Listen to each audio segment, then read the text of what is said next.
Camp جو بنے ہوئے تھے وہ تو لگ رہا تھا کہ بڑے طریقے سے انہوں نے اسپیشلی بنایا اسی لیے تھا چونکہ اس کی جو فینسنگ کی گئی تھی چاروں طرف بڑے بڑے ایریا، یہ شارٹ ٹائم میں نہیں ہو سکتا تھا.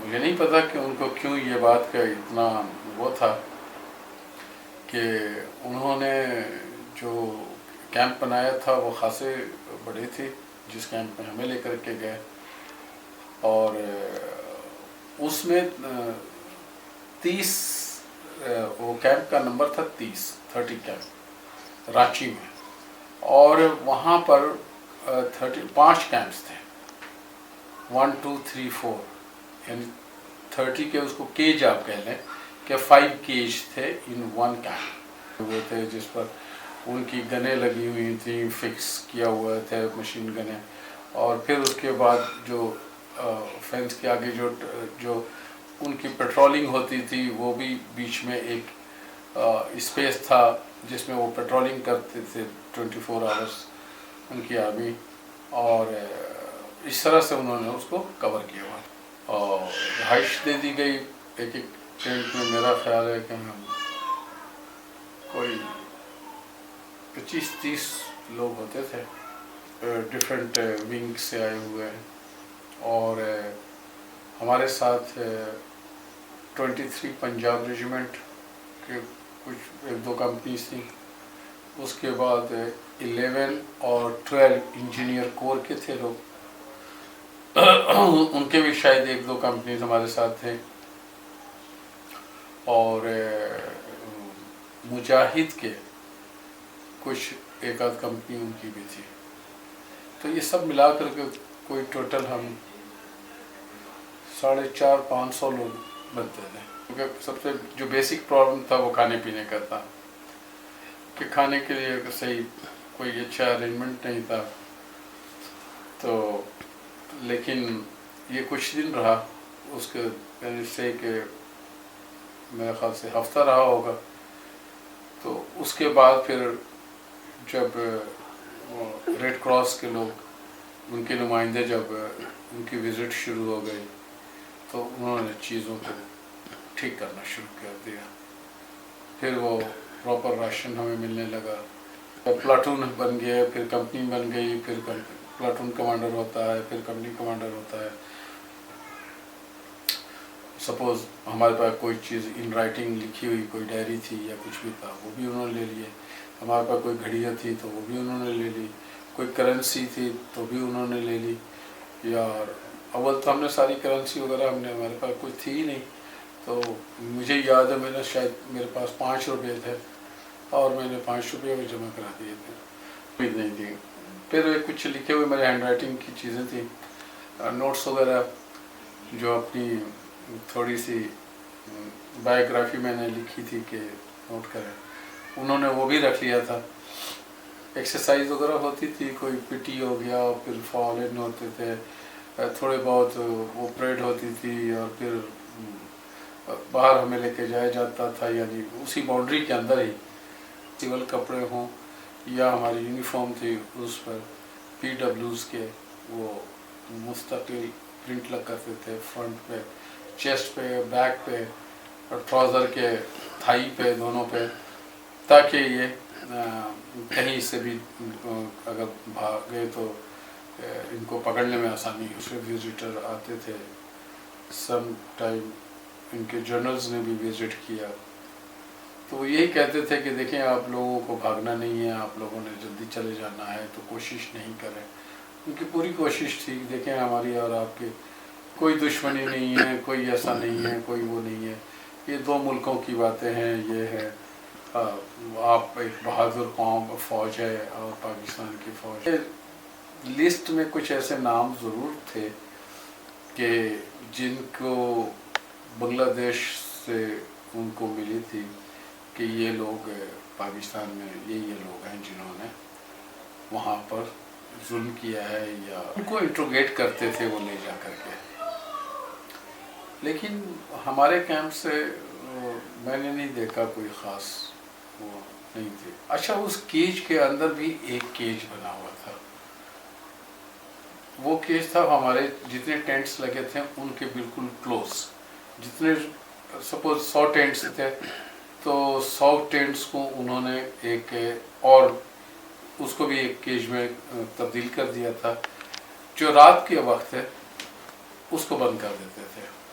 یعنی وہ آپ یوں سمجھ لیں کہ ان میں سے نکل کر کے پھر ہم وائٹ جو بڑے کیش تھا اس کے اندر ہم جاتے تھے دن میں، لیکن رات کو مغرب کے بعد جب فال ان ہوتے تھے اس کے بعد انہوں نے ہمیں اس میں بند کر دینا ہوتا تھا. انہوں نے ہمیں کچھ کوئی سبسٹینسز الاؤنسز ہمیں کرنسی کی شکل میں ملنے شروع ہوئے. جو مجھے یاد آتا ہے کہ ہماری کوئی ہوتی تھی ہمیں مہینے کی 16 روپیز 16 روپے مہینے کے ملا کرتے تھے، جو کوپن کی شکل میں ہوتی تھی. پاکستان کرنسی نہیں، نہ ہی انڈین کرنسی، بلکہ وہ ایک کوپن ہوتا تھا جس کے اوپر روپے کی ویلیو لکھی ہوتی تھی کہ جی یہ 1 روپیہ ہے، یہ 2 روپے ہے. تو اس طرح ہر مہینے 16 روپے ملتے تھے. اچھا، اس 16 روپے سے ہم اپنی ان کو ڈیمانڈ بتاتے تھے کہ جی ہمیں کیا کیا چاہیے. اس سے مثلا سب سے زیادہ زور ہوتا تھا سگریٹ کے لیے، تو سگریٹ منگا لیا. کسی کو مجھے سگریٹ بھی چاہیے ہوتی تھی. پھر مجھے کتابوں کا کچھ شوق تھا، کوئی فکشنز وغیرہ کا، کچھ ایسے ناولز کا،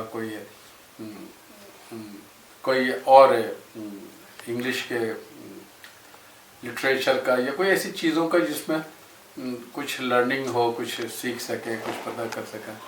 پاکستان کی طرف سے ہمارے پاس کافی گفٹس آنے شروع ہو گئے، جس میں کافی ہمارے لیے سلیپنگ سوٹس ہوتے تھے، نائٹ سوٹ ہوتا تھا، اور سگریٹس ہوتے تھے، کچھ کھانے پینے کی چیزیں ہوتی تھی، ڈفرینٹ چیزیں جو ڈیلی یوز کی چیزیں ہوتی تھی وہ اس میں آنے لگی. پیرنٹس کا ہمیں کافی عرصے تک، 6-8 مہینے تک ہمیں پتہ ہی نہیں تھا، نہ وہ ہم ان کے کانٹیکٹ میں تھے، نہ وہ ہمیں پھر خط لکھنے کا ایک وہ دیتے تھے فارم کہ جی اگر آپ نے لکھنا ہے تو اپنے خط لکھ کر کے آپ کو پھر اکٹھا کر لیتے تھے اور پھر وہ غالباً وہ بھیج دیتے تھے پاکستان. کچھ عرصے کے بعد پھر ہمیں خط ملا میرے والدین کا، تو اس سے ہمیں بہت تقویت ملی کہ چلیں ہمارے ماں باپ زندہ ہیں اور خیریت سے ہیں. پھر اس کی اطلاع ملی کہ جی وہ کچھ عرصے کے بعد کہ وہ پاکستان پہنچ گئے ہیں. تو وہ آلموسٹ ہمارا بھی آنے کا تقریباً 27 مہینے ہم نے گزارے ہیں وہاں ایز اے پرزنر. تو مجھے ہو گئی جانڈس. تو جب جانڈس ہو گیا تو مجھے لے کر کے وہ گئے ہاسپٹل میں، ان کے CMH میں ایڈمٹ میں ہو گیا. تو ایڈمٹ ہونے کے بعد وہ انڈر ٹریٹمنٹ تھا. تو ایک دن ایک ہنگامہ شروع ہو گیا، چونکہ کہ وہاں پر کچھ ان کے CMH کا کچھ چند ایک وارڈس ایسے تھے جو پرزن آف وار تھے، اور ان کو اگر ہاسپٹلائزیشن کی ضرورت ہوتی تھی تو اس وارڈز میں ان کو رکھتے تھے. تو باقیوں میں تو ظاہر ہے ان کی اپنی آرمی کے لیے وہ تھا میڈیکل. تو اس میں ہمارے کچھ پاکستانی ڈاکٹرز بھی تھے جو ہمیں ٹریٹمنٹ وغیرہ کا وہ کرتے تھے ہمارے یعنی کہ پاکستانی پرزنر آف وار کو. تو وہ بھی پرزنر آف وار ہی تھے لیکن تھے ان کے میڈیکل پروفیشن کے لوگ تھے. تو ایک واقعہ یہ ہوا کہ ایک کیپٹن صاحب تھے، ان کا نام تو مجھے نہیں پتا، but he was a doctor, اور ان سے ایک آدھ دفعہ ہماری ملاقات ہوئی تھی اسی ہاسپٹل میں ہی CMH میں. کبھی وہ ہمیں یعنی ٹریٹمنٹ وہ بھی کرتے تھے اور پلس انڈین ڈاکٹرز بھی کرتے تھے. تو پتہ چلا ایک دن بڑا ہنگامہ برپا ہو گیا اور ہمیں کمروں سے نکال کر کے وارڈ سے اور جا کر کے وہ باہر بٹھا دیا لان میں کہ جی، اور ہم سے انویسٹیگیٹ کرنے لگے کہ جی وہ ایک ڈاکٹر پاکستانی ڈاکٹر جو تھا وہ یہاں سے اسکیپ کر گیا، بھاگ گیا ہے. تو ہم سے پوچھتے تھے کہ بھائی آپ بتاؤ کہ آپ کو کچھ پتہ ہے کہاں گیا ہے، کیا تھا اس کی، کیسے پلان کیا، کس طرح بھاگا، وہ کیا. تو ہم نے کہا کہ ہمیں کیا پتہ، ہمیں تو کسی نے نہیں پتہ، اور ہمیں یہ بھی نہیں پتہ کون بھاگا اور کون ڈاکٹر تھا، کیا تھا. تو خیر وہ ظاہر ہے ہمیں اس کے علاوہ تو وہ کچھ کر نہیں سکتے تھے سوائے کہ ہم پہ پریشر ڈال کر کے اور کچھ جاننے کی کوشش کریں. اور فرینکلی ہمیں تو نہیں پتہ بھی نہیں تھا کہ جی کیا ہوگا. لیکن جب ہم نے کوئی ایک آدھ دن گزرے چیزیں تھوڑی سی نارملائز ہوئی اور خیر پھر ہمیں تو انہوں نے پھر کمروں میں شفٹ کر دیا چونکہ کہ نرس تھی, کوئی انڈرسٹینڈنگ ڈیولپ ہوئی تھی اور اس انڈرسٹینڈنگ کے تھرو پھر انہوں نے ڈاکٹر صاحب نے گاڑی رکھی ہوئی تھی, وہ پھر ان کے کمروں کی تلاشی لی گئی, یہ کیا ان کو تو پتہ چلا کہ جی انہوں نے داڑھی وغیرہ صاف کر کے اور پھر ان کی اس لیڈی کی مدد سے وہ وہاں سے ان کو نکلنے میں وہ کامیاب ہو گئے. انتظار کے بعد, کافی انتظار کے بعد پھر وہ دن بھی آیا کہ جب ہمیں بتایا گیا کہ جی اب آپ اپنے بستر باندھ لیں. اور ہاں جو چیزیں ہم نے ان کو جمع کرائی تھی انہوں نے وہ چیزیں ہمیں واپس کی, لیکن اس میں وہ میری ڈائری نہیں کی انہوں نے اور 5 روپے مجھے واپس کر دیا. اسی طرح سے ٹرکوں میں لوڈ کیا, ٹرکوں میں لوڈ کر کے اور پھر ہمیں لے کر کے آئے وہ اسٹیشن, اور اسٹیشن پر پھر ہمیں دوبارہ ٹرین میں لوڈ کیے. اور ٹرین میں فرق یہ تھا پہلے اور اس میں کہ اس ٹرین میں وہ حالات نہیں تھے جو کھڑکیوں کو بند کرنا, شٹر گرانا, شیشے کو بھی بند کرنا, دوسرے بھی بالکل گھوپ اندھیرا کرنا, بلکہ ایسا نہیں تھا. انڈین آرمی کے مدراس کے فورسز تھی, مدراسی جو بڑے ویل ایجوکیٹڈ ہے, سنا ہے یہ. تو خیر پھر وہ راستے میں پھر ہمیں 1-2 جگہ, اچھا اس ٹرین کے ساتھ ریڈ کراس کا ریپرزینٹیٹیو بھی ساتھ ہوتا تھا. تو راستے میں انہوں نے ہمیں روکا, کھانا ہمیں اسی ہمارے ڈبوں میں ہی, کمپارٹمنٹ میں ہی دیا لا کر کے, تو ٹھیک تھا. اور واگا کے قریب میرا خیال ہے کہ 2 کلومیٹر پیچھے ہے اٹاری کا اسٹیشن, وہاں ہمیں انہوں نے آف لوڈ کیا. Walk from Attari to Wagah border. ایک وہ خوشی ملی جس کا میں سمجھتا ہوں کہ اس کے بعد نہ پہلے کبھی وہ خوشی نصیب ہوئی نہ اس کے بعد ہوئی. یعنی دل کو اتنا کہ اپنے ملک میں قدم رکھ رہے ہیں. یہاں واگا پر بڑا اچھا پاکستان آرمی کی طرف سے بہت اچھا انتظامات تھے, بہت اچھے انتظامات تھے. بسوں کے ذریعے ہم پھر رینجرز ہیڈ کوارٹر آ گئے.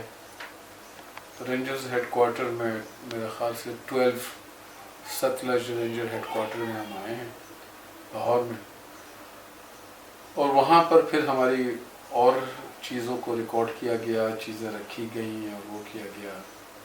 کوئی فیروز پور روڈ پہ کوئی ایک اسکول تھا یا کوئی انسٹیٹیوٹ تھا, وہاں پر ہمیں شفٹ کر دیا. کچھ دن ہم وہاں رہے. مجھے بھیجا خانے وال, پیرنٹس جو تھے وہ راول پنڈی کیمپ میں تھے, اور ان سے ملاقات میرے بڑے بھائی, جب میں لاہور میں تھا تو میرے بڑے بھائی آئے تھے لاہور اور وہ مجھ سے مل کر کے گئے تھے. تو پھر جب میں خانے وال پہنچا تو وہاں سے میں راول پنڈی چلا گیا, اور راول پنڈی میں پھر میں اپنے پیرنٹس کے ساتھ مختصر یہ کہ میں وہاں رہا.